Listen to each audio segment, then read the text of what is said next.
almost 5 years now. It's actually feels very surreal to say it out loud. And I just feel like maybe now it's a good time for me to give an honest review about Ghana, because I think I have lived long enough to pass the honeymoon phase of loving everything about Ghana. And also I haven't been living here too long that After living in Ghana for 5 years, this lady shared this experience why she chose to move to Ghana in the first place. Hi guys, welcome to the channel. Thank you so much for joining. If you're new here, you are highly welcome. Please do it by hitting the subscribe button.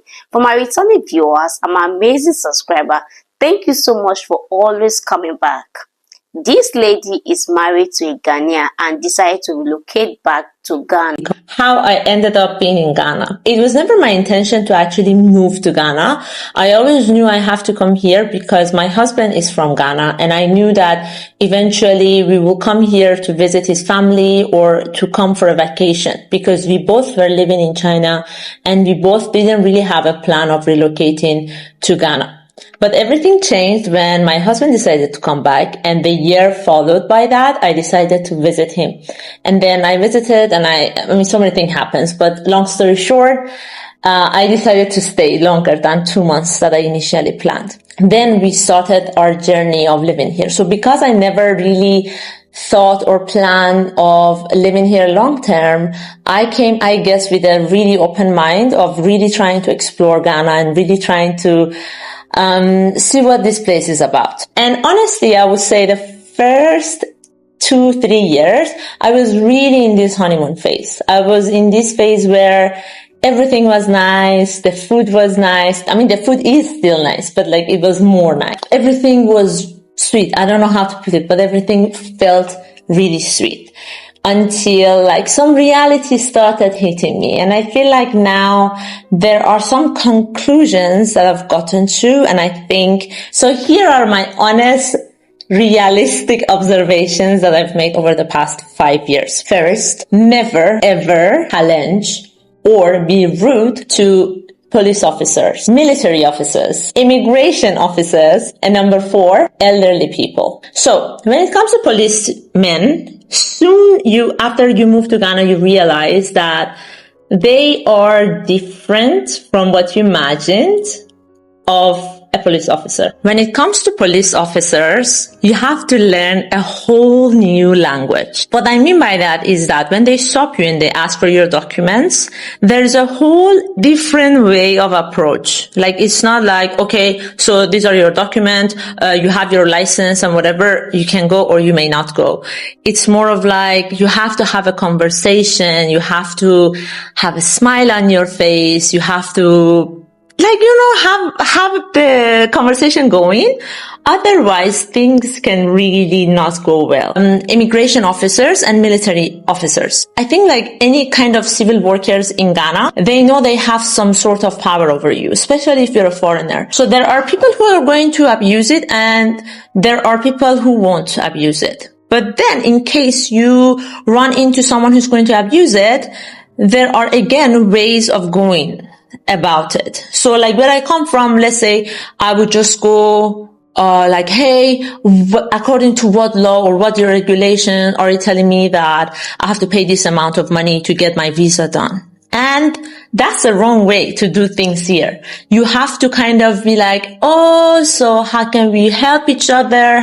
Later, Ghana will teach you that's just how things work. And lastly, with elderly people, I think this was the most difficult part for me, because in my culture, we respect elders. Like, we have a different language of even calling elders. That's how much we respect. The truth is, in Ghana, the elderly person is always right. There is no like, maybe he's not right. He's always right. And the sooner you get comfortable with this idea, the better it is. And the positive way of thinking about it is that when you become old in Ghana, people will respect you. Hopefully. The second thing, I think, is the patience. So anyone asks me, what has Ghana taught you? I always say patience, in a good and bad way. So I feel like in Ghana, a lot of things don't happen on time. Let's say if you're invited to a wedding or any other event at 4 p.m., it doesn't start until 6 p.m. If you are waiting for a friend and you have scheduled a meeting maybe like 10 a.m., the person will definitely show up like 10:30, 11 a.m. And I think after a while, you just get used to this. You just realize that's how things work. There's nothing you can do about it. So next time you go to an event, you also will be late. Let's say your tailor says, I will prepare your dress in 3 working days.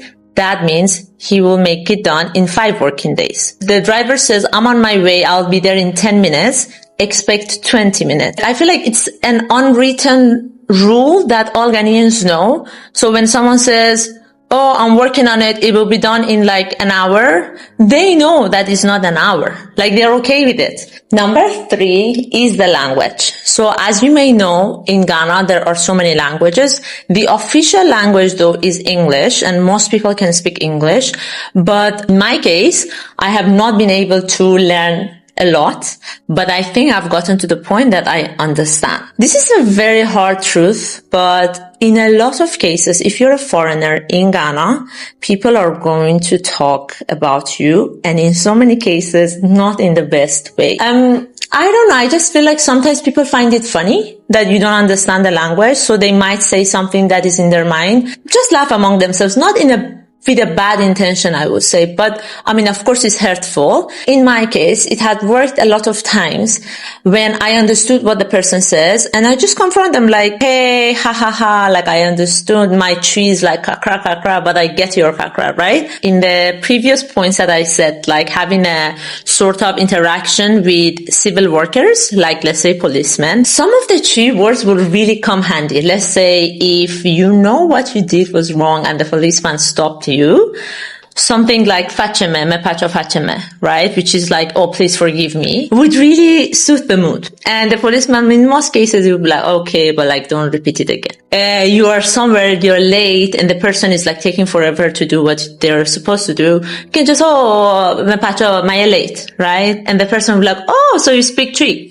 I'm just saying that it will make your life 10 times easier. Believe me when I say it. My long-term goal is to learn Twi finally and be able to at least. And I feel like people give you a sort of a different level of respect when they feel like you are respecting their language and their culture. When it comes to foreigners coming to Ghana or Ghanaians traveling to a different country, there's definitely going to be an experience. It's going to be different from your country. When you come to Ghana, you will definitely see a different ways of doing things. Ghanaians have the ways they do things, and this lady have really stayed in Ghana to learn a lot about Ghanaians.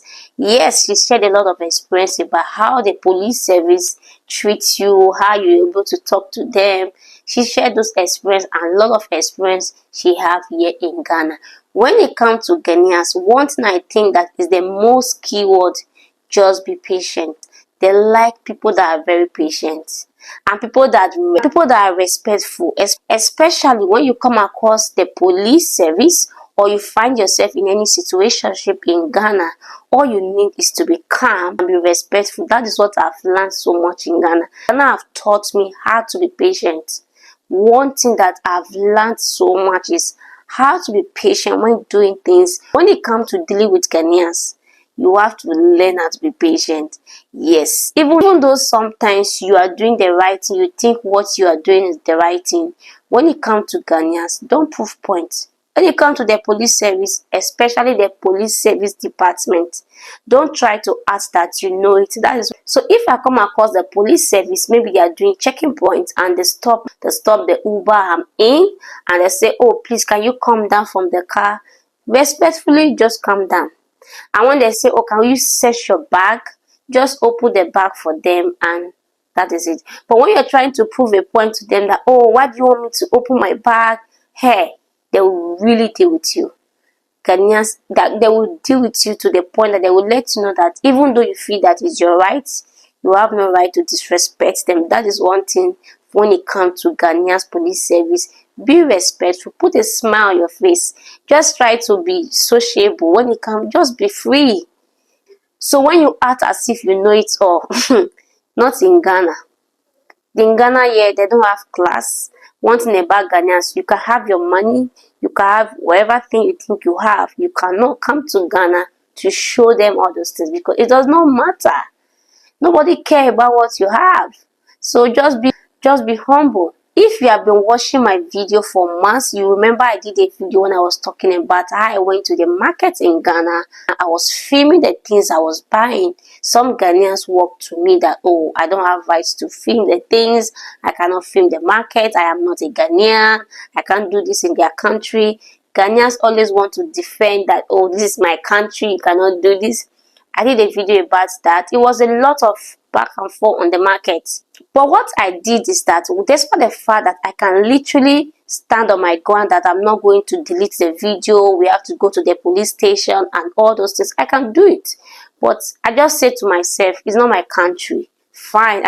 I don't need violence. It's not my country. Let me just delete the video and go in peace. When I did that video, I talked about it. A lot of Ghanaians reach out to me and also comment on the comment section telling me that I am supposed to report the thing to the police and all that. I can literally do it.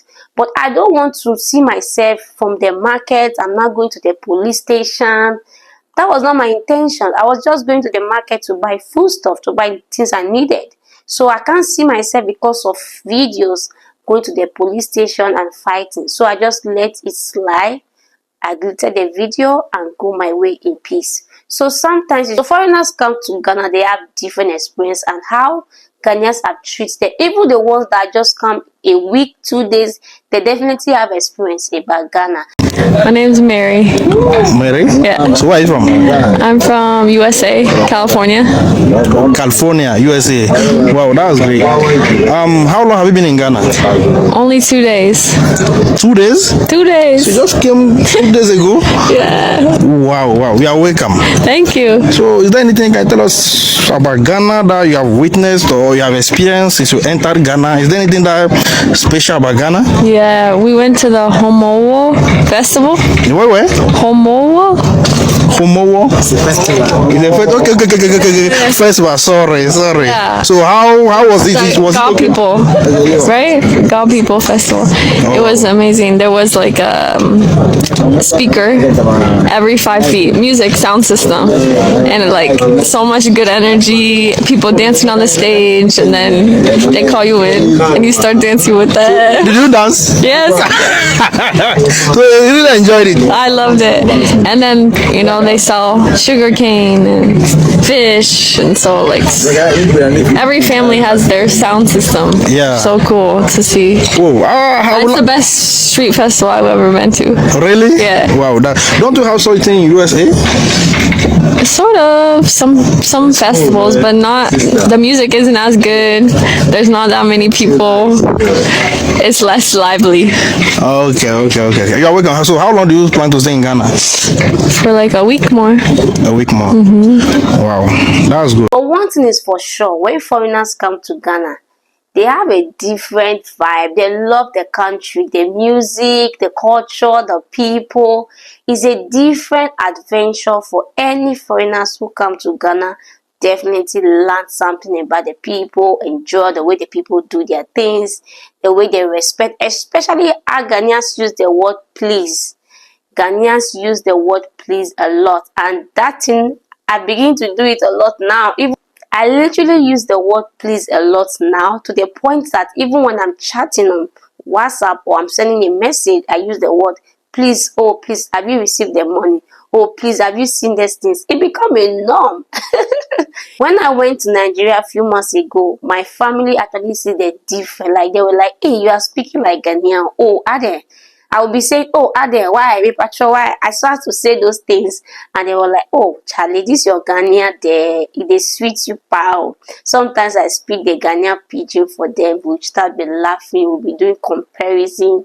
Ghana is a beautiful country, and anyone who comes to Ghana will definitely love the country. It's one of the best countries that we have in Africa, and I think we are happy to have this wonderful country in Ghana. So please, if you have not subscribed to the channel, please do me well by hitting the subscribe button, and don't forget to turn your notification bell so whenever I drop a new video, you'll be the first to be notified. And don't forget to share with a friend who would love to watch this video with you.